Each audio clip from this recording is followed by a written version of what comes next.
Old Man with Ice Cream Acrylic Painting Time Lapse and Tutorial by Hot Pink Zebra Paper.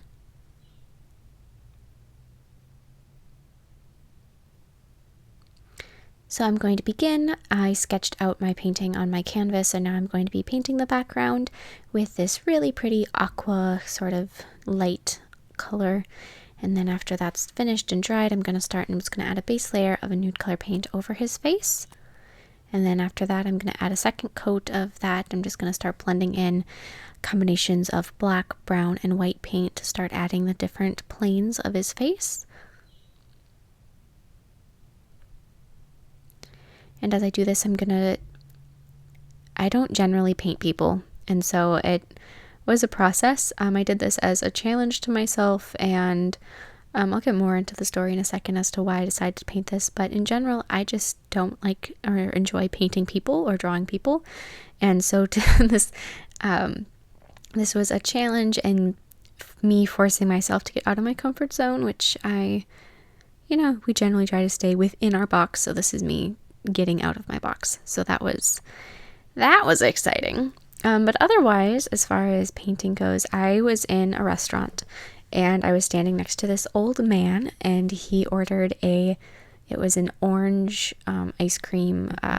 It was a shake. There we go.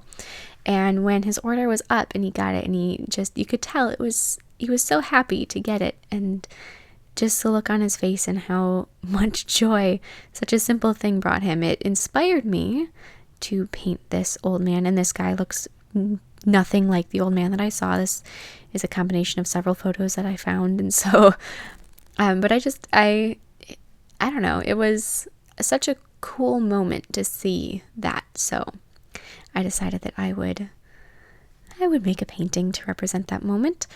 And so now I'm going to go through, and after I got just like the basic layer over his whole face and ears and neck, I'm going to go through and I painted his eyes in, and now I'm going to be adding more details to his flesh that is around his eyes.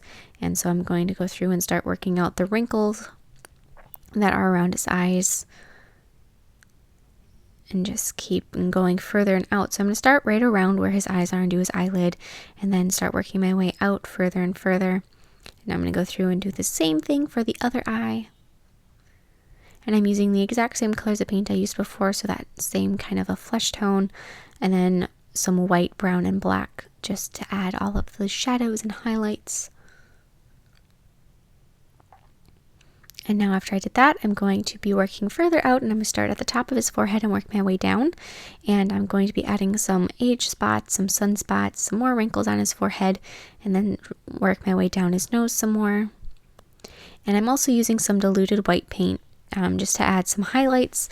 And to do the age spots, I used diluted brown paint to add those in.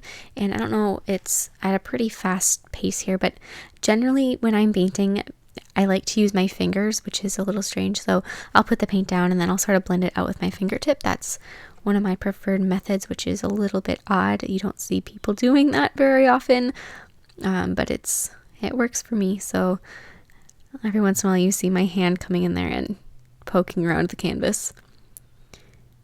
So I'm just going through and adding a couple more things here and there.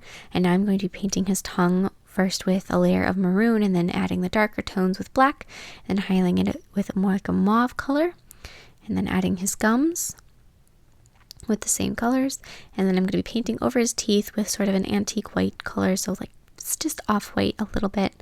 And then I'm going to be adding their shadow with some gray that it's going to basically go around the top of the teeth, and then I'm going to be highlighting them with white.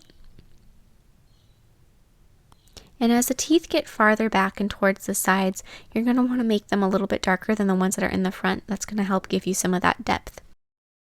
And now I'm going to go through and I'm going to be adding some little bits of white stubble and whiskers on his face. And I'm just doing that with a teeny tiny detail brush and very slightly diluted white paint. And then I'm going to add his eyebrows. First I'm going to do a layer of gray hairs and then add some black in there, and then finish off with white. And then I'm going to be adding his head hair. So I'm going to start with gray, and I'm going to be adding it to the sides, and then add some highlights with white.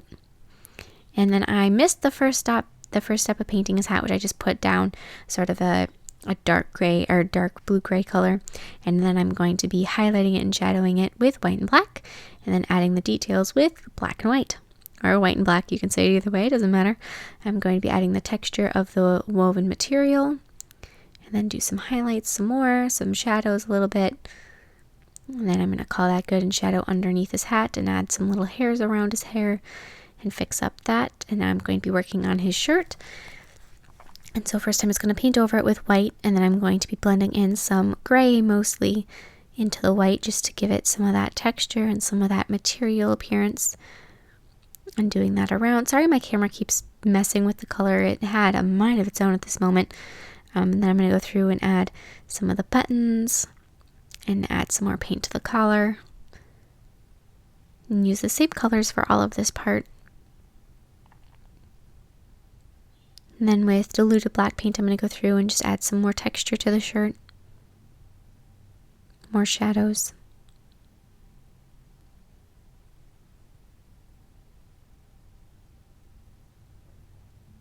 And then I'm going to go through with white, and everywhere that you added a low light or a shadow, you're going to need to add a highlight.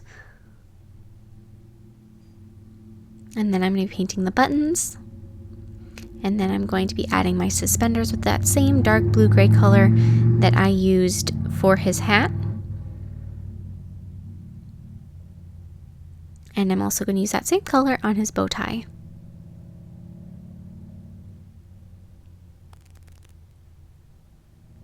And then I'm going to be highlighting and shadowing with black and white over my suspenders. And then with a fan brush, I'm going to be adding sort of a woven texture. So I'm going to make a cross-hatching pattern on them and then add some more details to my buttons, shadows around the suspenders,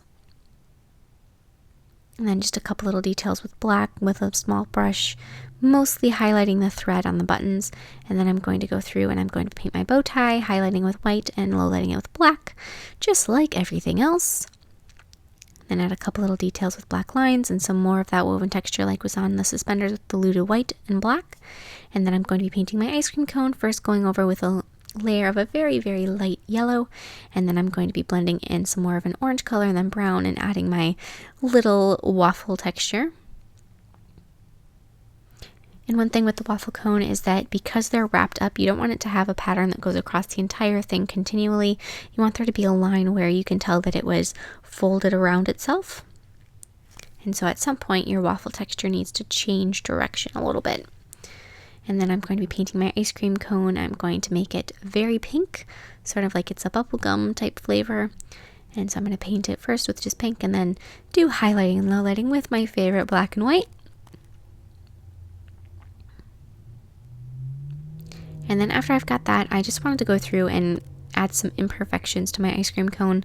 I don't know how often you guys ever scoop ice cream, but it never comes out in a smooth, perfect little lump. It never ends well, at least for me. I am not skilled in the ice cream scooping department, but I just wanted to add it, like I said, a couple little imperfections to it. And then I'm going to be painting his hand using pretty much the exact same process as I did for his face and his neck and ears. So just add a layer of that flesh color and then blending in white, black, and brown for the shadows and highlights. And then I'm also going to be doing, on the back of his hand, he's got some veins that are showing up. So later on with blue, I'm just going to go through and I'm going to add those in just to make him look all veiny. And then don't forget to add the wrinkles on his knuckles. And yep, see there, I just added the little bits of blue, and then I'm going to low light those and add some highlights on them, and that's it.